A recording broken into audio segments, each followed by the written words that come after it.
That's the final part, guys. Because VG took a recent picture where she's what? This is why you guys piss me off. When Ivan does something, he's wearing a mask, and when we do something, it's completely fine, obviously, because you guys are crazy people. Yeah, if Ivan goes for one chick, he's wearing to Robin Hood's face, he's being evil. He's wearing a mask. He's not as nice as you think he is, because you guys are crazy people, obviously. When Victoria Justice is a cheating fucking whore, she fucked thousands of men. And Victoria Justice thinks I'm evil now, and I'm wearing a mask. So Ivan's not as nice as you think she is. How can you do this to me? She's crazy. She posted a recent picture. She's sitting in her bed, and she's looking at that mask. I think she's trying to send me a message, Ivan, like you're wearing a mask. You're not as nice as you're not as nice as I think you are, Ivan. You're wearing a mask. You want to go pick up a girl and have a girlfriend, Ivan. How can you do this to your wife, Ivan? She's crazy. When she's not even worthy to even say that. Vivia's a crazy woman. You know what I'm saying? She's crazy. And she makes all these songs like Freak to Freak Out and all stuff when she's a fucking cheating whore. And that's why I ignore her, because she's crazy, man. Crazy woman, yeah, man. So, Sarah? Give me a sec, guys. I'm going to go upstairs and make my coffee real quick. And I'll talk about Zane and Superior Jackson in like a couple minutes from now. I'll be back. Don't hate me. I'm saying. Still here, don't wait.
Alright, I'm back. Sorry, guys.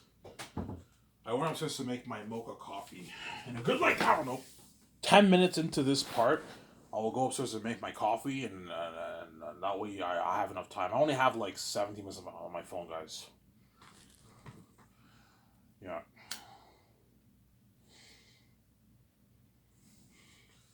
Yeah, that's why VJ pisses me off. She thinks I'm wearing. Oh, Ivan's wearing a mask because now he wants to be a bad boy and he wants to lose the weight and go and get a girlfriend. Are you fucking kidding me? You have the balls to say I'm wearing a mask after what you did to me, man, behind my back. I've been faithful to you for 31 years, and you have the balls to say I'm wearing a mask. Are you fucking kidding me? That's why VJ pisses me off. You're not worthy to even say that, man. VJ. You're not worthy to say shit to me, man. Even if I have one girlfriend, I'm so good compared to you. How many boyfriends did you have? How many lovers did you have, man? Oh yeah, how many guys you fuck every week and sleep with? Yeah, you know what I'm saying? I can choose to be a womanizer, but I don't want to be a womanizer. That's how you know I'm a good person. I just want to have one girlfriend before I pay this horrific fee and I have sex with my own stepmother. So I'm saying I save you because I'm good compared to you. I'm not you because you're not like me. You're different, obviously. There. Yeah.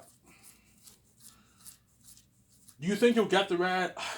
Somebody tells me I might don't hate me. Somebody tells me I might forget about her if I end up losing the weight and I end up going for a chick at Boston Pizza. Or saying, "Yours, I like the chick a lot." And the redhead shows no signs that she likes me. I might end up forgetting about Emmanuel. I'll go for another chick at St. Hubert's or Dinty's or something like that. And Emmanuel can move on, and hopefully she finds another man, a normal, attractive man, and at the Seja, but she goes to that who she likes, and hopefully she gets back with her ex. I don't know. And if you're mad, it's your loss. I asked you on a date. You said no, so whose fault is it? It's your fault if you're mad. And it drives you a bit crazy now that I lost the weight on picking up chicks. It's your loss. It's not my fault. It's your fault, Holmes. Don't blame me, you know what I'm saying? Anyways, enough about the topic. I'm going to talk about Zaynus for the rest of this part here, because I love talking about Zaynus. So Zaynus I'll make for $1.2 billion.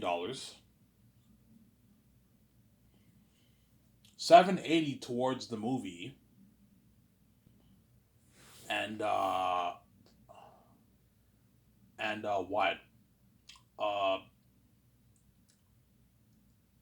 $410 towards salaries, you know what I'm saying? To pay the cast and crew. And $10 million towards the documentary. And Peter Jackson will get to my top 2 candidates to direct the movie.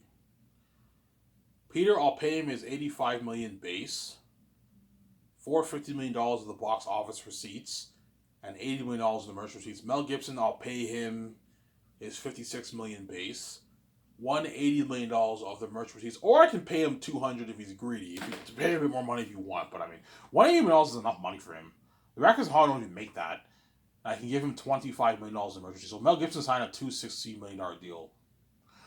And Peter signed a $580 million deal, which is $700 million Canadian. But Mel Gibson lives in America. So $260 million American is like about $205.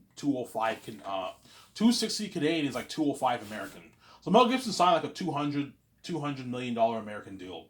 Massive contract for a director. He doesn't make that in Hollywood. Yeah. The question is, who's better, Mel Gibson or Peter? I don't know. Ivan, what does your heart tell you? I'm going to be honest here. My heart tells me Mel's the guy, not Peter, man. Don't hate Peter Jackson. Somebody tells me I'm going to choose Mel over Peter. Yeah. I'm going to click better with him because he's a Christian. And somebody tells me he's going to take the horror of Eretat to the next level, man. Whereby it's like something. Mel's like, Ivan, like, I have so many ideas for Eretat, man. Like, Ivan, if you think my Demons of Passion Christ are scary, that's PG compared to what Eretat will be. Because I'm giving him an unlimited budget, yeah. I like talking about Peter more, but like something tells me my heart's with Mel more than Peter. Somebody tells me Mel's gonna make the better movie, not Peter. Because I think Peter lost his touch a little bit, man, as a director. We'll see. If Peter ends up doing that new series, I think Baron Luthien, I think he's doing a series with Baron Luthien, I believe that's a series. It's like a love story or something like that.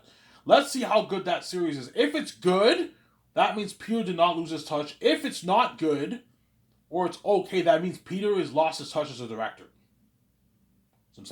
But he did get back documentary. Now that documentary I heard was really good and won an award. So Peter, I think, still has his touch from 30 years ago. Obviously. But I think Mel is the guy, not Peter, man. Somebody tells me Mel's the better man for the job, not Peter. Sincere. And so I'm going to have that talk with my team. Hey guys, help me out here. Somebody tells me, VJ, and George are going to go for Mel. And then Jon Favreau, Dave Filoni, or Peter Rice and James Gunn, whoever I hire. You know what I'm saying? J.J. Abrams. They might go for Peter. And the rest of my team might go for Peter. And I'm like, Ivan, what do you think? I'm sorry, guys. Somebody tells me Mel's the guy, not Peter, man. I know Peter's a fantasy guy. Mel's a fantasy guy, too. He did Passion of the Christ. There's something about Passion of the Christ that's a masterpiece. I think Mel's going to make the better movie than Peter, guys. It's a gut feeling I have. Are you sure, Ivan? Guys, I'm telling you right now, I know I'm doing Mel's the man. Don't hate Peter. Mel's the man, not Peter. And Peter's like, yeah, Ivan, I agree with you. George's like, yeah, Ivan, I agree with you. I think Mel's your guy, not Peter. Yes. Somebody tells me Mel's going to make the better movie than Peter, man. And Mel's a fantasy guy, too. The story of Jesus is fantasy. Jerusalem is not a fantasy world, but the story of Jesus is a fantasy story. The Bible's fantasy, obviously. Mel brought that universe to life. With the demons, with Jesus. You can only imagine what he'll do with the Curse of Ashes of the South, Eretat. I'm thinking something like Jesus as a kid, and Our Messiah, and when you're older and you grow your beard in Volume 3, something like Jim Caviezel, the way he acted in Passion of Christ. Yeah. I'll have a lot of good ideas for Zaynus, Mel Gibson. I think Peter might perhaps create maybe a little bit of a better world. But I think Mel Gibson will make a better story, and he'll push the horror of Eritrea to another level. And the Curse of Ancestors, the Crows, yeah. But something also doesn't appear about it, man. It's tough. It's a back and forth thing. That's why you have to be for the job, obviously. So Sarah. Why? But seriously, who do you think you're gonna choose? I think I'm gonna choose Mel. Yeah. I think Mel's the guy, not Peter. I like talking about Peter a lot because he's greedy, but somebody tells me I'm gonna choose Mel, man. Mel's the guy, not Peter. I think VJ will go. I think Mel's your man. Mel's a Christian, Ivan. Yeah. George told me, Ivan, Mel's your man. I'm like, Peter Rice, what do you think? Because I'm not hiring him, I'm saying. Yeah, Ivan, I think Peter's your guy. James Gunn, what do you think? I might hire him, I'm saying. If I might grab him, you see, I think Peter's your guy, Ivan. You know what I'm saying? And I'm saying, I'm like, Ivan, what's your heart telling you? Mel, guys. My heart's telling me Mel is the guy, not Peter. Something tells me he will click better with the Hollywood actors than Peter will. Some Sarah? Yeah.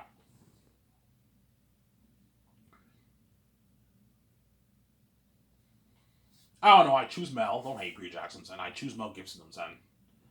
I like to switch back and forth when I talk about the directors. I choose Mel. Okay, Mel. Who is the best guy to assist you with your notes, assist you with the script, to assist my team with the business calls? Yeah, Ivan, the guy who helped me co-write Braveheart and Passion Christ, you can have him. Or okay, I'll fly him in. I'll sign him. It'll help me and you co-write the script. It'll help you with your notes, obviously, and it'll help you with what? Yeah, I made my coffee, guys. I don't have time to get coffee, but I mean, it'll help you with your notes, and it'll help my 17 with the calls. Who's the best man to assist you as directors? Guillermo del Toro. Yeah, you can have Guillermo del Toro on board. Okay, I'll have Guillermo del Toro assist you, Mel. And you can have Barry Osler on board, and the other guy who helped him write Braveheart and Passion of Christ to help correct the script and all that stuff, right? Yeah. Obviously. And Mel has to help me sign the contract, sign all the actors, the 4 groups of crewmen. We have to make the calls for the business calls. He has to help me with the console arts when we build the world. Don't hate Peter Jackson, son. He has to help me correct the script, the 3 volumes of Zanus. Obviously. Sarah. So, Mel, what are you thinking of for the story? I don't know, Ivan. I think Zanus is not a linear story. I agree. Zanus is not a linear story. It's like Lord of the Rings. No, Lord of the Rings is not linear. The first movie was linear, but the other movies were not linear. You had different stories. You had Frodo and Sam's story. Yeah, you have something like that for Zanus too, obviously. All right, I'm thinking of the stuff kind of like Hell, Ivan. It's a different realm. Yeah, I agree, Mel. It's a different realm. But I don't want to completely curse. It has some beauty, but it's a different realm than the North. What do you think of Eritrea, Ivan? I want him to be the most horrific being in movie history, Ivan. The devil himself, yes. The devil himself. What about the warrior, Ivan? I want it to be the most gory thing ever. Yes, I want it to be gory. Whereby you see people's heads getting cut off, all that stuff. Because Mel Gibson's into the gore. He's into that gory stuff, obviously. Like Passion of the Christ. Passion of the Christ is rated R, guys. It's not PG-13. It's rated R. It's a pretty freaky movie, Samsara. Except the sex, I'm gonna tone it down. I'm gonna make it like 14 plus partial nudes for sex. Don't have full nudes for Zanus. No, partial nudes. Like you got for Underworld Rise of Liking, something like that. Is that okay? Yeah, I haven't that way the actors are comfortable. Yes. I don't want to go all out whereby you have all full on nudes like Game of Thrones. No. Have partial nudes like Underworld. Go watch Rise of Likings, the sex scene there. Think something like that for the sex scenes. That way the actors are comfortable. Samsara. Mel, don't be cheap. Pay Von Jose $3.5 to $4 million. Don't pay him. Mel's not as greedy as Peter. Mel might push for maybe $1.5 million deal for Von Jose. I can pay him $1.5 million. That's good enough.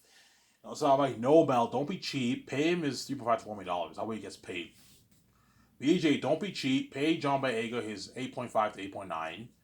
And I'll pay the man Digimon Zoo $10.4 to $10 million. $10.4 I'll pay him. And give them royalties. Whether they make a lot of money. Give them $250K for the merch. And sign them to a $1.5 million deal for the game. And Digimon Zoo signs like a $1.8 million deal for the game. The way they get paid and they're happy. And they all brag how much my company's knowledge, Sarah. I know I'm doing. And I was like, how much money are you giving me for your movie Ivan? I'm like, 1.2. He's like, holy shit. He's like, Ivan, like, Passion of Christ, I only put like 9 million, 10 million towards visual effects, Ivan. You got like the gore of Jesus, the whipping of Jesus, and the demons looking like that. You can only imagine how scary these beings are. You're putting $600 million plus? Like, holy shit. Like, you're looking at the most horror movies in history. This is a revolution of horror, Ivan. Yeah. I can't wait for this movie. You know, so he's all excited. Yeah. Obviously. And somebody tells me I'm going to click better with Mel, too. And I think the Zangief actors are going to click better with Mel than they will Peter. Because Mel is more of a chill guy than Peter. He has more of a personality. He's funny. And Peter's New Zealand accent, I don't think he's rude. It's a bit annoying. He has his New Zealand accent's a little bit annoying, from Sarah. And Mel Gibson seems like more of a chill guy. A guy you can have a beer with. Peter's a guy you can have a beer with, but Mel seems like a guy you can have a nice beer with, son. He seems a bit more chill. And that's why people are like, yeah, I think Mel's your guy. I'm like, George, what do you think? Ivan, go with Mel. Ivan, what do you think? My heart's telling me Mel. And all the other guys side with Peter. I'm like, I'm sorry, guys. I don't care if Mel's in the minority. Mel is the guy, not Peter. I don't think Peter is better for the job than Mel. I'm sorry. That's why Zangief's best for the most picture. And it was this for this Iron Man sign, please. I hope you guys enjoyed this series. Bye.